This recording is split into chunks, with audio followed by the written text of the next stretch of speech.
What's up, dude? If you asked me what my personal favorite cut of chicken was, I would definitely answer with thighs. They're cheap, they're forgiving, they're flavorful, and they're just really hard to mess up. But if you're one of those people who only cooks chicken thighs one way for like the last 10 years, we're gonna change that today. Because in this video, I'm gonna show you 3 completely different techniques that all bring something unique to the table. And whether that be super crispy skin or bold flavors or just melt in your mouth, fall apart chicken meat, there really will be something in this video for everyone. Now let's go. The first technique you're gonna learn today is a way to get crispy skin that actually stays crispy. Emphasis on staying crispy, because if you know, when roasting a whole chicken or breast or thighs or whatever, you pull it out of the oven, you're like, oh, that skin feels really nice and crispy. And then 10 minutes later after a rest, it's full sog. Full sog. Sog was here, sog's here now. I can't even get up there. It's so sog. Well, believe it or not, there actually is a way to do this with great results. Here's how you do it. And another thing I can mention here when it comes to actually choosing your chicken is to always buy chicken that says air dried or air chilled. It can be hard to find, but when you're doing this technique, it makes a world of difference. You can see the chicken thighs on the left have much drier skin than the chicken thighs on the right. And so when it comes to achieving really golden brown, actually crispy skin, the drier the skin, the better. And another little trick I like to use is just to blow a little fan on this chicken skin while you prep or do whatever for about an hour, or even 30 minutes would be good. And that really does sort of mimic an air dry in the fridge. And I've experimented with this method lots of times and it really does work well. So I'm just starting with one big juicy bone-in thigh. You can see the bone just runs this way like that. And getting the bone out of a thigh is actually extremely easy. All I'm gonna do is simply slice down right along this bone, right? So I'm just cutting along either side of it, just like so. And then once I've made a few slices, I'll grab it down here and I'll run the knife underneath and then just up and out, right? And so now you're left with that bone just sort of popping out like this. All I'll do then is grab the top and just begin scraping this down. And trust me, once you do this just a few times, you're gonna be like, oh, this is way easier than I thought. And by the way, if you don't have a boning knife like this, just use whatever knife you got. Now there's all these little cartilage pieces in here. If you want, you can take out the bone really cleanly like this, and then come back in and just feel for that cartilage and cut it out. It's really just this one piece right here. And that's it. That's the thigh completely deboned. I'll do a couple more in real time so you can see what that's like. After this, I'll just cut away a little bit of the fat if need be. And I'm just left with this big, nice, juicy piece of thigh, which you can set aside for now. And on another note, save all these bones. There's no reason to throw this away. We're gonna use this to make a really, really simple pan sauce. So let's just grab another thigh here. And right, we just slice down along this bone, seeing it in real time, slip underneath, pop that out, hold it up,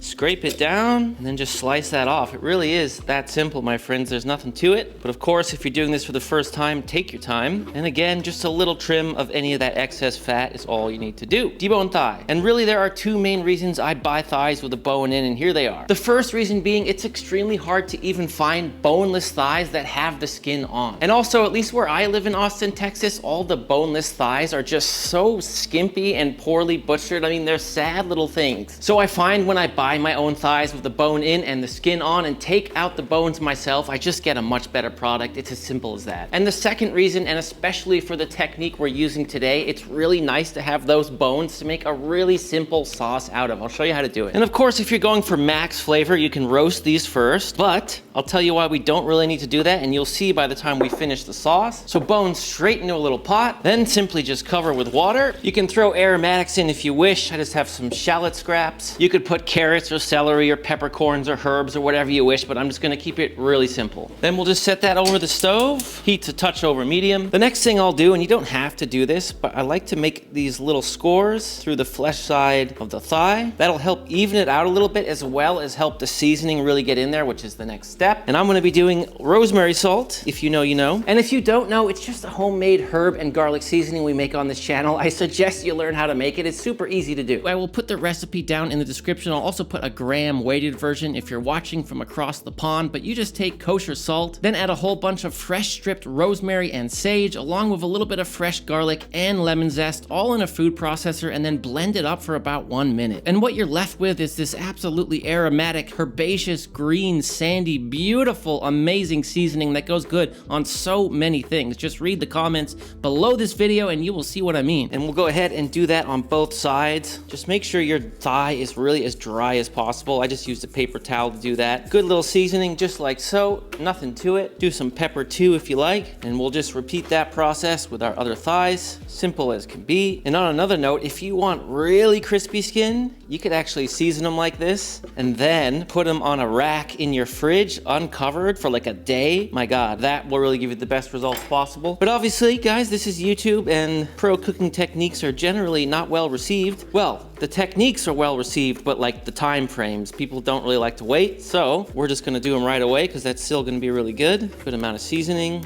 Easy as can be. Another thing you need to know, if you season your thighs and let them sit for any amount of time, really, these have been going for about 20 minutes as I've been doing other things in the kitchen, you'll notice all this moisture coming out, right? And that's because the salt is literally drawing the moisture out of the chicken. So if you were to pan fry these right now, it would not be a good situation. So what you want to do is just take some paper towel and re-dry. Now, if you season them right away and cook, you'll be fine. But if you have to wait any amount of time, this is really the move. And trust me, the salt's gotten in there. It's not like you really need to re-season these now. You can see all of that. Salt's still on there. Now here's where it gets interesting because we're starting with a cold pan that's just ever so lightly oiled. And what I'll do here is just drop in a few of these thighs, but be sure not to overcrowd and always leave a little space in between, just like so. Then I'll just kick the heat on a touch under medium, and I'm gonna drop a little weight on here just to start the process. This is just really gonna help it keep a good contact to the pan. And now all you need to do is nothing. And by the way, if you don't have one of these weights, you can just use a little pan or a little pot or what have you. And so after this has been cooking for 5 minutes, I'm gonna go ahead and remove this weight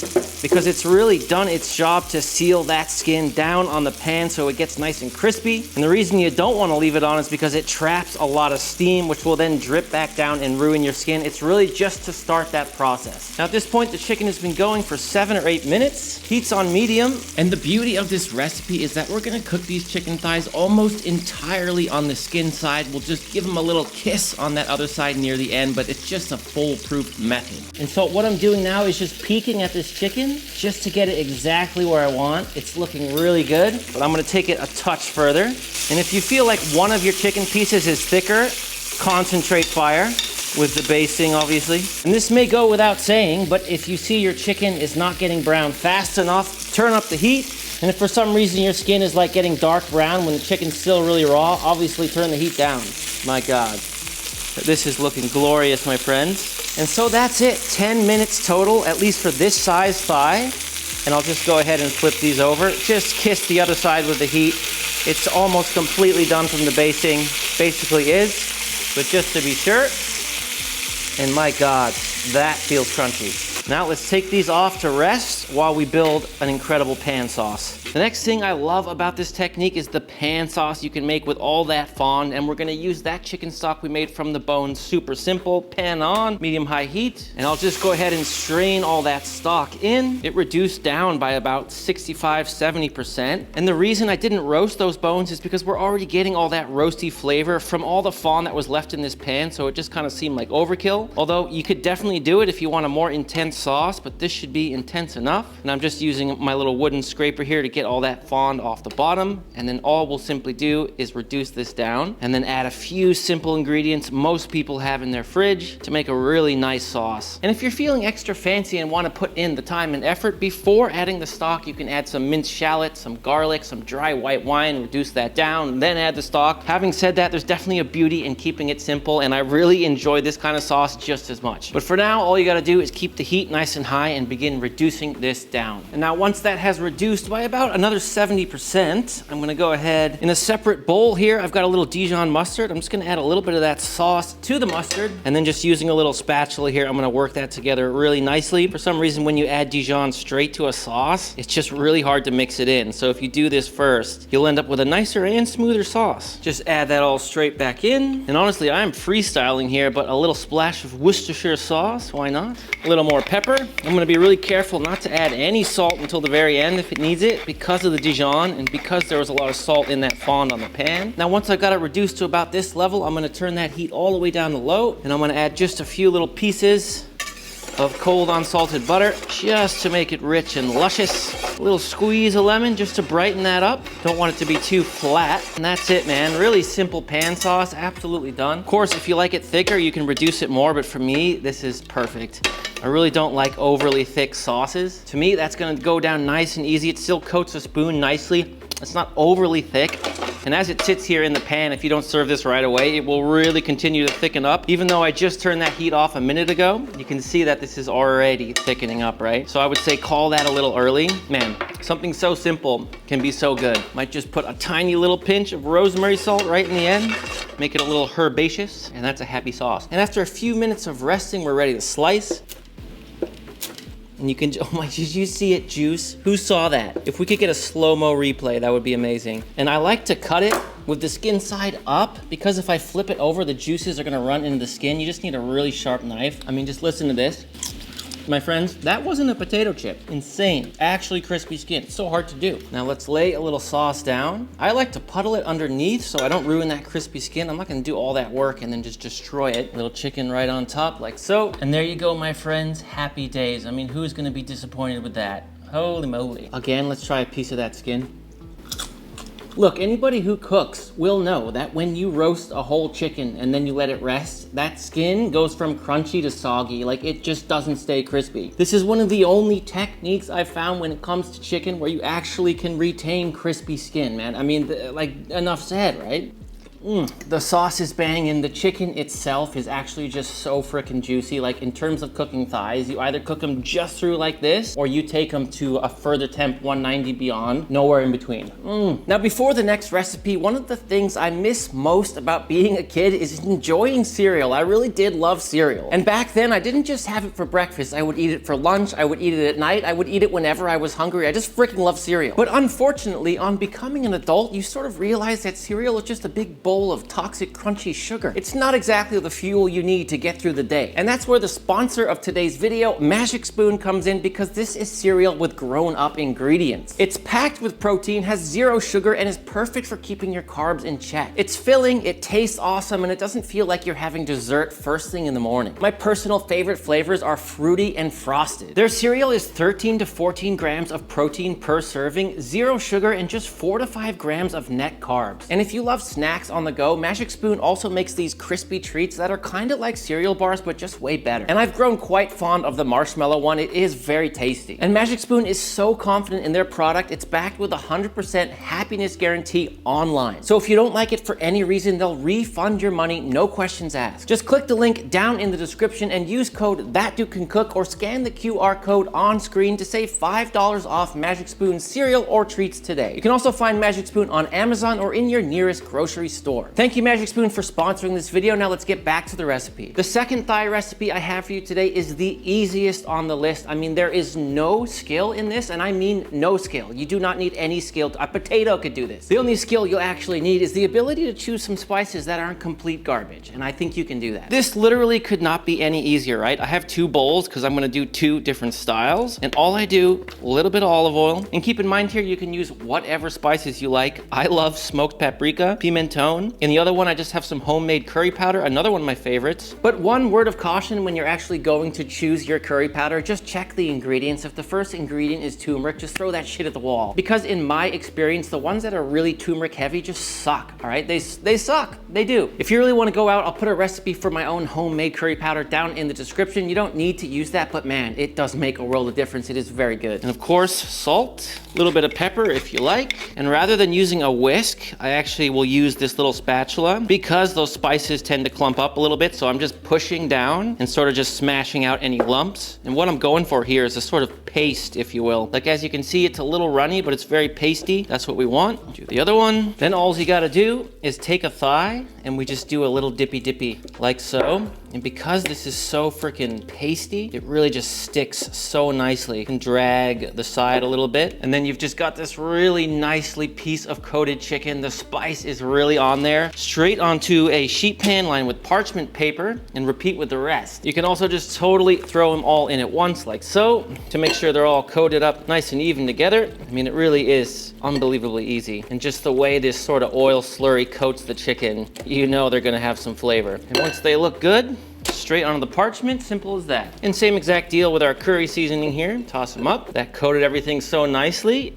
Straight on our sheet pan. Bowl's basically cleaned out. And that's your curry thighs and smoked paprika thighs totally done and ready for the oven. Oven's preheated to 400 and in they go. On a quick side note, enjoy this cool wavy hand thing while I tell you about my gaming channel. It's linked down in the description. Please subscribe. Also, after these have been in the oven for about 20 minutes, it's definitely not a bad idea to just mop up a little bit of that olive oil and chicken juices and chicken fat. It's all a mix of all three. And just sort of dab it back on. Can only do them a lot of good. Again, you don't have to do this, but why not? On another note, it's always a good idea to sort of rotate your chicken in your oven, because the ones on top always get a little more crispy. And there is my chicken completely done after 55 minutes. And after temping it, it's almost coming up to 200 internal. That's really the beauty of thighs. They're impossible to overcook. And in fact, I think they're best at that temperature. Anywhere from 190 above, and wow, it really melts in your mouth. Also, just check out that skin, right? It's got this light little crispy crunch to it. Of course, as it rests, you'll lose a little bit of that. But right now, listen to that. I mean,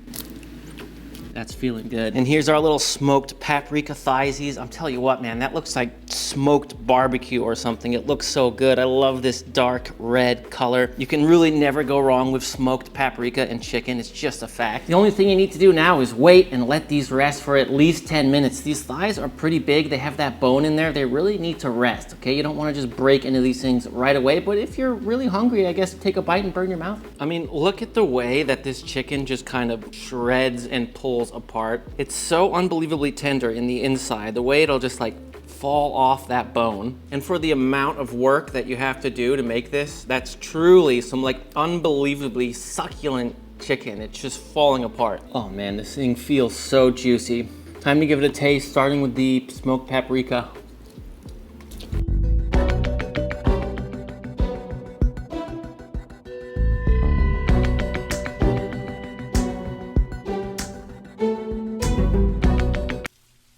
You know, I haven't made chicken thighs like this for a minute, and I'll tell you what, I used to do this all the time, and now I remember why. That's so good. You get that hit of smoky flavor on the edge, and then the inside is just like literally melt in your mouth, kind of like barbecue. It's insane. And what do? Nothing. This requires zero skill. Pan frying a perfectly cooked chicken breast, that requires skill. This, jamming some thighs in the oven, literally, I mean, it's ridiculous how easy it is. Let's try the curry. Bro, with homemade curry powder as well, holy shit. God, man. It's crazy. What if I just grab the bone of the one I was eating and I just push it down? I mean, look, my friend, like, do you know what I'm saying? That's like barbecue, dude, except you did it in your oven. Extremely simple, extremely good results. The third recipe I'm gonna show you today is one of my favorites, and it's Shoyu chicken. If you like saucy, braised, meaty chicken thighs, then these are the ones for you. They're really good. Start with a medium-sized pot and add 1 cup of your favorite soy sauce. I personally love this Wanjiashan brand soy sauce. I learned about it from my Chinese friend Vivian, who's an incredible cook here on social media under the name Cooking Bomb. Then just add 1.5 cups of water and 1 tablespoon of rice vinegar. If you don't have rice vinegar and you don't have brown sugar, just sub it out with something else. You could definitely just use white sugar or any other sweetener, or just use another kind of light white looking vinegar. That will work just fine. Then all you need to do is add some simple aromatics. Here I have green onion, ginger, and garlic, and I really love peeling my ginger down with a spoon. Any kind of blunt object will do, but it just does a great job of peeling away only the peel and nothing else. And with all the aromatics today, we're going to be leaving them in large chunks. These are just made to flavor your sauce, your braising liquid. Having said that, you can eat them if you want, but they really are meant just as a flavoring here. And at this point, all you got to do is drop all your aromatics into your braising liquid, and then take your bone-in, skin-on chicken thighs. And if you need to clean up some of that excess fat, go ahead and do it, and then just go ahead and lower those straight into your braising liquid. It's as simple as that. Over medium-low heat, bring this mixture to a light simmer. You don't want a rolling boil here. You just want a nice light simmer. And then I put a cracked lid on this and let it go for about 30 minutes. And I also like to give them a little flip halfway through cooking, so around the 15-minute mark will do. Temperature-wise, somewhere around 185, 190 degrees is just perfect for this dish. They are going to be melt in your mouth tender. Now, one of the best pro tips I can leave you with today when cooking this recipe, or any recipe really where you're braising meat under a bunch of liquid, is that after you turn off the heat, you need to let this rest in the liquid it cooked in for at least 30 minutes. But honestly, honestly, if you're asking me, I would go for an hour with this recipe. If you want to get real crazy with it, make this the day before and then slowly heat it up the next day, and my God, is that the best way you could ever make it. And at this point, all we need to do is thicken up our sauce. To do this, I start by removing all those aromatics. They've done their job now. Then just take 1 tablespoon of cornstarch and 2 tablespoons of water, and I just use my finger to mix that in. Then little by little, pour that into your simmering liquid. You need to get the boil back before you see how thick it got from the amount you added, and then just keep adding little by little until you get that sauce to a consistency you really like. I don't like it on the thicker side, so I go a little bit thinner with it, and you don't have to do this, but the last thing that I like to do is just to throw my chicken under the broiler skin side up. I'll leave it there for a couple minutes until it gets a light crisp, and then I'll just serve this up with some white rice and some vegetables if you want, and my friends, this is happy days. It's always gonna hit. Well, thanks for watching today, my friend. I really hope you learned something. I hope you feel inspired to go and get some thighs and make one of these recipes, or just make your own thigh recipe. I don't really care. I just hope you cook. And if you're a fan of written recipes, check out my Master in the Making ebook that will be linked down in the description. It has 55 of my personal favorite recipes. They're all just true hits. My gaming channel will also be linked below if you want to subscribe. And if you want to keep this party going, here are 2 more of my personal favorite chicken recipes from my channel. Peri peri chicken. Holy smokes, that's good. Until next time, you know I love you and I'm out.